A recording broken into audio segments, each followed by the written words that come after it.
Okay, tuning back in with the Pop Art Names Project. This is stage 2. I might even call this like stage 2 and 3, because what I'm going to do is I'm going to combine crayon and watercolor. I don't know if you guys knew this, but crayon and watercolor resist one another. So like, let's say you went in and you did like a really vivid line in like electric yellow, you could paint over that with purple and the watercolor would not seep into those lines, okay? So my plan is to do the large areas in watercolor and the smaller areas like the letters and the polka dots in crayon, okay? Not only do I want to do those small areas in crayon, but I want to do those areas in like a crayon gradation, okay? Oh, sorry, I put my paper up there and I kind of wanted to show you this. So a gradation is whenever you fade like from one color to the next. So here I'm doing like a very lime yellowy color, or well, maybe lime. It'll be lime when it mixes with this one kind of. And then I'm going into kind of a lime green, which is just a little bit darker than that one. And then I think I'm gonna go in with just a regular green. By the way, I am trying to use broken crayons on this segment of the project because I really want for you guys to see that, you know, even if your art supplies at home don't look beautiful, you can still create beautiful things with them. And so that's my plan here, is just to use the broken guys. So see how I can fade from like yellow to lime green to dark green or just regular green. So just by overlapping the crayon colors, you can kind of create that look where it fades from one to the next. I'm just going to kind of overlap the lime green and dark green. And there you have it. Oops, sorry. By the way, it's a really good idea to go in and kind of test out your colors. Like, because sometimes the colors look similar to other colors. Like, I thought that was a red violet, but that looks very purple to me. So I'm going to try to find an actual red violet.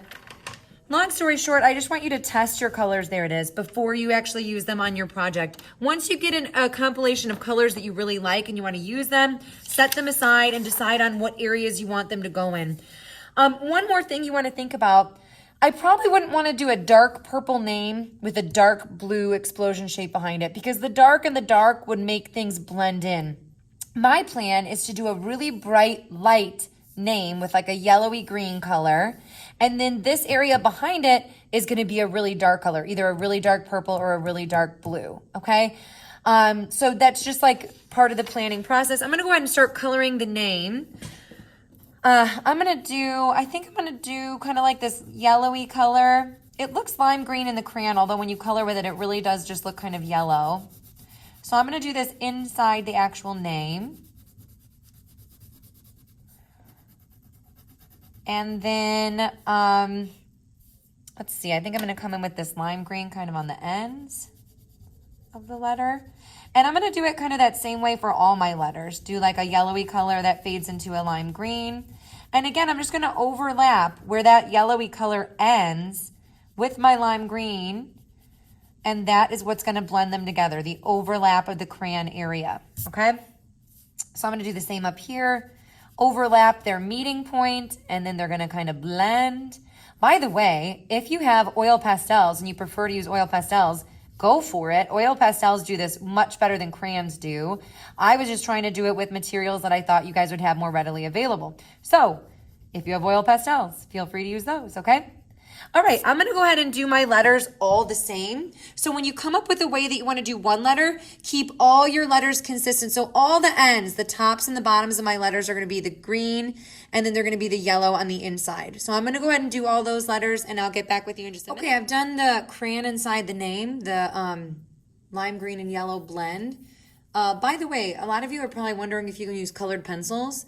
You can, except for colored pencils do not resist watercolor. So let's say I was doing this shape in watercolor and I went over on the edge, it would seep into where the colored pencil was. You'd be able to see it, okay? Oh, and by the way, the crayon only resists if you press really hard with the crayon, which I normally do anyway. So yeah, so make sure when you're going with the crayon, you're pressing really, really hard. I'm just gonna show you my stage for the polka dots. I'm gonna do kind of like a reddish orange polka dot. So it's gonna be kind of this bright scarlety color. Well, no, it just looks like a bright orange. I tested it too. And then I'm gonna do kind of a yellowy orange on the inside of this guy, okay? And I had a yellow orange, but now I think I'm gonna change suit. I'm gonna use this one, okay. So then I'm gonna do yellow orange inside of there, okay? So I'm gonna go in, I'm gonna color all my polka dots that color, and then I'll turn you back on, and then I'll show you what I'm gonna do with watercolor. Okay, fifth graders, here's a few tips and tricks with watercolors. I am going to be adding watercolor to my pop art project. However, if you just have regular paints, you want to go in with regular paints, that's fine. If you want to color these areas with crayon as well, you're welcome to do that. Remember, when it comes to e-learning and working at home, I'm going to be very lenient on what supplies you're using. However, I am going to still show you these watercolor tricks because they're good to know and you might be able to use them on other projects. This is a thin piece of Xerox paper out of the copy machine. And this is a regular piece of like drawing paper that I use in class. It's a little bit thicker. I just realized I had another one underneath there. I don't want to ruin it. And so I was recommending on this project, especially if you're wanting to do watercolor paint or regular paint, that you use a little bit thicker paper. I want to show you how both of these dry so I can show you the difference. Hopefully I'll remember to do that at the end of this video. I did talk about how crayon resists watercolor. So what I'm going to do, sorry, I have the hiccups right now. On the Xerox paper, the crayon is still resisting the watercolor, but you can see that the watercolor is showing up kind of blotchy here in these areas. If you do that same watercolor on the drawing paper, the crayon is still resisting it. You can see it kind of moving away from the crayon, pretty cool. But you can see a smoother kind of dryness on there. So we're gonna see how both of these dry and kind of compare so you guys can see the difference between the two. I'm gonna go over a dark crayon color here with a light watercolor.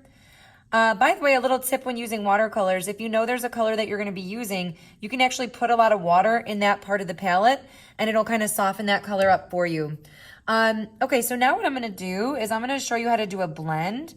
I am going to do kind of like a red-violet blend on my paper. Oh, you know what? Let me put some of this water in this red one so that this is ready to go when I need it. There's not a lot of red in here, but that's still plenty of red to do what I need to do on this project. So, anyway, I'm going to start in with the red violet on this one. I'm going to start in kind of dark in this area. And then what I'm going to show you guys how to do is how to blend two colors together. So if you'd like to do a color blend in watercolors, it works. So I start in kind of dark with the red violet and then I start adding water. So I didn't go back into the palette. I just dipped in my water cup and you can see that the red violet's getting a little bit lighter. I am going to go back to the palette. I'm going to try to get a little bit more red violet and I'm going to try to darken this side. So I'm just kind of dotting in there a little bit more pigment, excuse me. I'm gonna try to make this a little bit darker on the edges. So I'm kind of creating a gradation where it's like kind of dark in one area and a little bit lighter on the other side. And then what I'm gonna do is I'm gonna mix in with some red, okay? So I'm gonna go in here, I'm gonna get some of this red. Come on, red, work with me. Okay, and then the red and the violet are gonna meet right here. As long as I overlap the red and the violet, they're going to want to mix together. When you're working with watercolor, they just blend, whether you want them to or not. If you paint them side by side, or if you overlap them, it's even better. But those will blend together. So I'm kind of blending to make a red violet. There's a bunch of colors you could blend on here. You could do like a blue-green blend. Let me put some water in this green one so I can show you guys a blue-green blend. But there's also colors you should not blend. The colors that you should not blend are complementary colors. So like for instance, red and green do not blend nicely. So I would not recommend blending red and green. Yellow and purple do not blend nicely. They make brown. So if you're looking for a dingy brown, go for it. And then blue and orange are the other ones that don't blend well together. So colors that are next to each other, like green and blue say, these ones blend really nicely. So I'm just gonna put a little swash of green and then a little swash of blue, and you're gonna see that that green and blue are gonna blend. I could go back in, add a little bit more water, and I could mix them intentionally, kind of make my own blue-green. So feel free to mix if you want to. I'm gonna go back and add a little bit more green to that so you guys can see. Anyway, it's a really pretty mixture between the blue and the green. If I was to blend a yellow, I'm just gonna go ahead and throw some yellow on this purple so you can see what it would do. I'm just gonna put some yellow in here and you can see how kind of muddy that color looks, like it's really making a brown color in there, okay? So just so you know, some colors blend to make, you know, pretty tertiary colors like blue, green, red, violet, and some blend to make brown. Okay, now, while I have you here, I'm gonna show you how I'm gonna start watercolor on my final project. So here's the project I've been working on with crayon. I am going to do, I've decided a red violet right here. And I think I'm even gonna start in the violet in these crevices and kind of branch out into a red in the outer corner. So I'm gonna do a blend there. And I'm gonna do the blue watercolor here. An interesting something that you guys could use if you want to, when you're doing this, let me just test this crayon before I get started. Yeah, this is red enough for me. If you want to keep your red inside this explosion shape or any other color, you could go in and you could do a red outline here. And what that will do is that will prevent that red from exiting this area. It's going to kind of create a wax barrier to where the red cannot leave that edge. So I'm going to go in, I'm going to do that whole border. I'm going to paint my red, and then I'm going to paint my violet in here, and the background's going to be blue. So I'm going to show you what all of those look like when I'm done. Okay. So what I was going to show you guys this when I'm done, but then I was like, you know what? I should probably show some of the process. So right now I'm starting to fill in with some of this beautiful red violet color. And then on the outside edge, I'm going into just regular red. I've already done my crayon border, which is really nice because the crayon border is sort of preventing my red from going out. Remember, it creates like a wax border.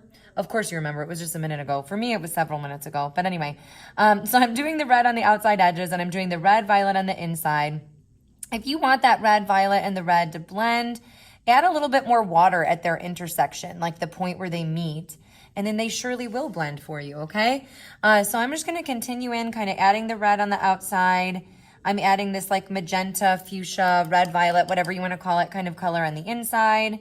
And then where they meet, they blend together. Even though I have crayon inside the name Candace, I am still trying to avoid it. Because if you have a really dark color like I'm using here with this red violet, it might not actually get resisted by the crayon a little bit, like it'll soak in a little bit. So that's what I'm trying to do here is just be a little bit careful. I'm gonna do a little bit more red violet down here. I really love how that red violet looks around that lime green. Hopefully when you did your colors, you thought about contrast, like a dark color behind a light color, because it will help for things to stand out, make things look more vibrant, draw attention to all your hard work with those block letters or your polka dots or things like that. So I'm going to go ahead and go back and pause you. I'm going to finish this part. I'll show you this when it's done and the back. Okay, guys, so now I've got the red violet explosion shape or POW shape done. Now I'm going to start in on the blue background. The blue background is pretty much just going to be straight up blue. I'm just going to do like this light blue color here. I'm not going to do anything super fancy like a blend or a fade like I did with the red and the violet. So I will just show you an image of that done and then we will finish up. Okay, here's the finished example of pop art names. The watercolors will look a little bit lighter and you won't have those glares when everything's dry, but this is the general idea. Remember, if you need to substitute in other supplies, color with anything. As long as you get a kind of a pop art effect, bright colors, black letter names, POW shape, and polka dots, you'll be fine. I'm grading mostly on effort, okay? All right, good luck.